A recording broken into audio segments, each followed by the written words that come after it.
Classroom teachers, one of the most important responsibilities we have is to protect children from harm, and thinking about all things related to supervision is probably one of the most important things that as a teacher we can do. And we set the environment up to be proactive. I mean, we're proactive in that in the way the environment is set up, but then there are some children who present extra challenges when it comes to supervision for lots of different reasons. And so, I mean, one thing I would say just up front about that is we have a lot of frequent communication between us. I mean, we probably touch base on what our game plan is pretty much like prior to every morning. Yeah. I mean, we probably have a brief conversation about that. And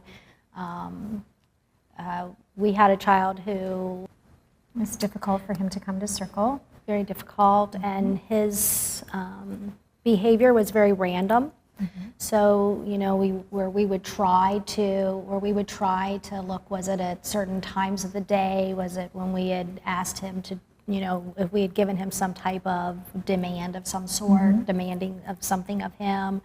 All the kinds of things that you would do to... We actually charted it. We charted it, to see, you know, and he didn't really fit any of those kinds of things. It was so we very were really random. Had to be on all the time, to ensure his safety. We prefer to keep the doors open, but we couldn't keep the... No, he would frequently run out of the room, so we realized we had to close the classroom door, even though we would rather not.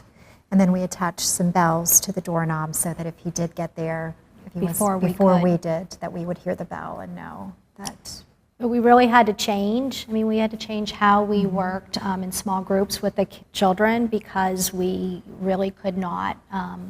He was just very fast. So we pretty much stationed or positioned ourselves to be on each end of the classroom, even if we were in ratio, and on days where one teacher could have done it, they're just you couldn't.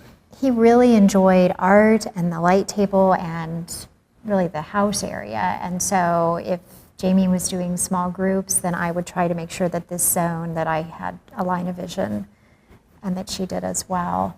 Because he could work at art for a limited amount of time, and then he would usually be done, and then you would know that you needed to usually to move with him to the next center, or at least so that your line of vision and that you weren't too many feet away physically.